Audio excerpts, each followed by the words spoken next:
Dear student and viewers, hopefully you are doing well. आज का हमारा टॉपिक है फैक्टराइजेशन ऑफ अलजेब्रिक एक्सप्रेशन को सीखेंगे। उसकी जो टाइप 1 है, टाइप 1 को आज स्टडी करेंगे कि अलजेब्रिक एक्सप्रेशन में से कॉमन कैसे लेते हैं।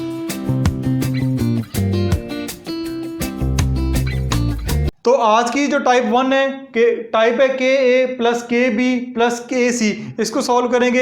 ये आपकी टाइप है। क्वेश्चन आपको कुछ इस तरह के दिए गए होंगे कि उसमें से 3 टर्म भी हो सकती हैं, 2 भी हो सकती हैं, ठीक है। तो उसमें यहाँ पे कुछ नंबर्स होंगे, नंबर्स नहीं भी हो सकते, और कुछ उसके अंदर वेरिएबल्स मौजूद होंगे या अल्फ़ाबेट्स मौजूद होंगे।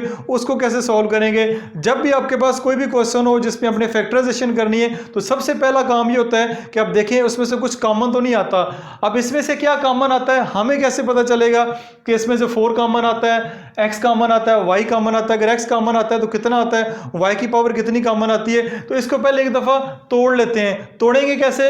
अगर 4 को ब्रेक करें तो 2 मल्टीप्लाई बाय 2 किया जा सकता है, ठीक है। 4 को ब्रेक कर लिया, फिर -8, ठीक है। माइनस अगर 8 को ब्रेक करना है तो 8 को ब्रेक करने के लिए क्या करेंगे, 2 मल्टीप्लाई बाय 2 मल्टीप्लाई बाय आप 2 कर सकते हैं, ठीक है। अगर आप 4 को फिर ब्रेक करना चाहते हैं तो 4 आप लिख सकते हैं 2 मल्टीप्लाई बाय 2, ठीक है। अब हमने 4, 8 और फिर 4 को ब्रेक कर लिया। अब क्या करते हैं, एक्स क्यूब और वाई स्क्वायर की बारी है। तो एक्स क्यूब को हम लिख सकते हैं कि एक्स मल्टीप्लाई बाय एक्स, ठीक हो गया। यानी x को 3 दफ़ा लिख लिए, वाई स्क्वायर y 2 दफ़ा, तो y को भी आप 2 दफ़ा ऐसे लिख लें। उसके बाद यहाँ पे x और y एक एक दफ़ा है, तो मैं यहाँ पे एक दफ़ा x लिख देता हूँ और एक दफ़ा y लिख देता हूँ। उसके बाद x y की क्यूब है, यानी x एक दफ़ा है और y जो है वो 3 दफ़ा है, तो एक दफ़ा x लिख लिया, मल्टीप्लाई बाय y और मल्टीप्लाई बाय y। अब यहाँ से अब कॉमन लेना आपके लिए बहुत आसान है। ये वाला जो काम है क्वेश्चन में कर भी सकते हैं, ना भी करना चाहे तो आपकी मर्जी है। अब कॉमन क्या लेंगे। अब यहाँ पे मैं इक्वल का साइन डालता हूँ और ब्रैकेट, अब ये ब्रैकेट से पहले क्या कॉमन आएगा, एक 2 यहाँ पे भी है और एक 2 यहाँ पे भी है और एक 2 यहाँ पे भी है। तो आप क्या करें, इस 2 को बाहर निकाल लें, ठीक है। इसके अलावा देखें कुछ और 2 में 2 भी कॉमन आता है एक और। अब देखें यहाँ पे भी 2 है, यहाँ पे भी 2 है और यहाँ पे भी 2 है, तो इस 2 को भी आप बाहर कॉमन निकाल लें। इसके बाद देखिए यहाँ पे तो ख़त्म हो गए नंबर्स, यहाँ पे भी ख़त्म हो गए, यहाँ पे एक 2 अभी भी मौजूद है, तो इस 2 को आपने कॉमन नहीं लेना, ये अंदर ही रहेगा क्योंकि बाकी जो 2 हैं वो ख़त्म हो गए हैं। अब बारी आती है वेरिएबल्स की। एक x यहाँ पे भी है और एक x आपको यहाँ पे भी नज़र आ रहा है और एक x आपको यहाँ पे भी नज़र आ रहा है। इसको भी मैंने बाहर कॉमन ले लिया। यहाँ पे x मौजूद है, यहाँ पे x मौजूद नहीं है और यहाँ पे भी x अब मौजूद नहीं है। आप क्या करेंगे y को लेते हैं, एक y बाहर कॉमन ले लें। ये वाला y यहाँ पे भी मौजूद है और यहाँ पे भी मौजूद है। अब देखें y यहाँ तो मौजूद है लेकिन यहाँ नहीं है, यहाँ x y खत्म हो गए, यहाँ भी मौजूद है। तो अगर यहाँ भी हो यहाँ भी हो तो फिर आपने y बाहर कॉमन नहीं लेना। कॉमन आपने तब लेना है जब इस टर्म के अंदर भी हो, इस टर्म के अंदर भी हो और इस टर्म के अंदर ही हो। तीनों टर्म्स के अंदर जो चीज़ कॉमन होगी वही आपने बाहर लेनी है। अब जो कुछ कॉमन था हमने ले लिया बाहर, इसके अलावा कोई भी ऐसी चीज़ नहीं रहेगी जो तीनों टर्म के अंदर मौजूद हो। तो आप क्या करें, ब्रैकेट लगा दें।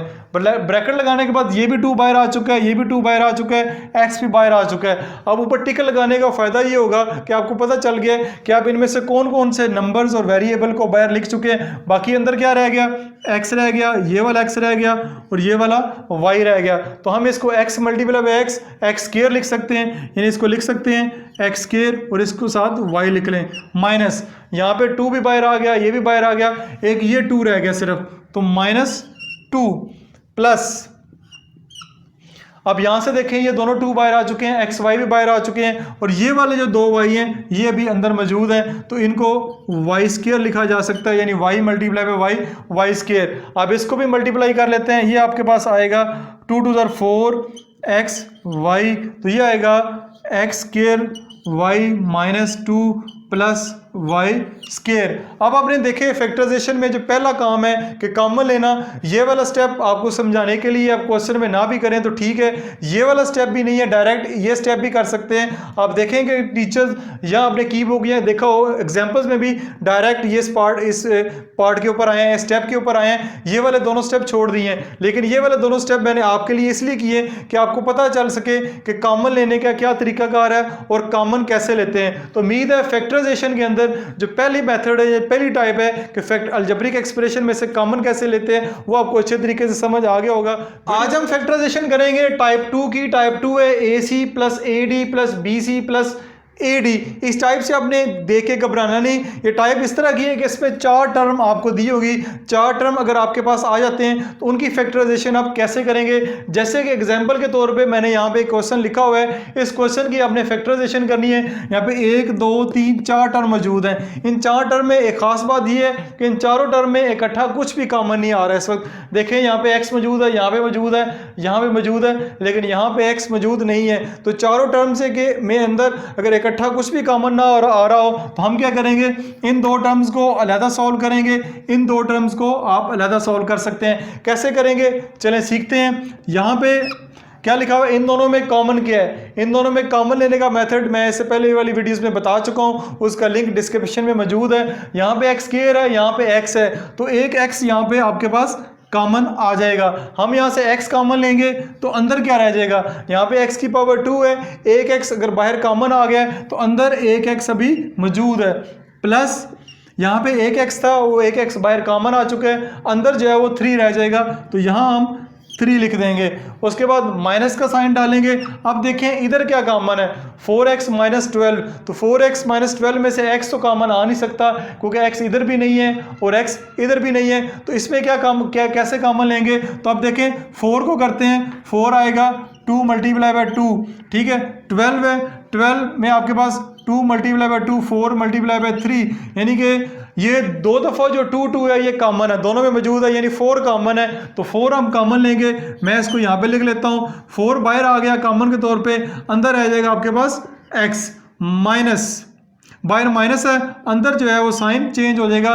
इस बात का खास ख्याल रखना है, इसलिए खास तौर पे मैंने ऐसा क्वेश्चन चूज किया है जिसमें यहाँ पे माइनस आ रहा है, बाहर माइनस आ रहा है, अंदर ब्रैकेट्स लग रही हैं, तो साइन चेंज कर दें। तो 4 3 12, यहाँ पे आप लिखेंगे 3। तो अब देखें कि हमने जो दूसरा स्टेप है वो कंप्लीट कर लिया। और इस क्वेश्चन में मज़े की बात ये है कि इस दूसरे स्टेप में ही पता चल जाएगा कि आपने क्वेश्चन यहाँ तक ठीक किया है या नहीं किया। कैसे पता चलेगा, अगर x प्लस 3 दोनों सेम है, यहाँ वाली टर्म अगर दोनों सेम है, इससे मुराद है कि आपने कॉमन लेने वाला जो प्रोसेस है वो बिल्कुल ठीक किया है। तो नेक्स्ट स्टेप में क्या करेंगे, x प्लस 3 इधर भी आ रहा है, x प्लस 3 इधर भी आ रहा है, तो इसको हम कॉमन ले लेंगे।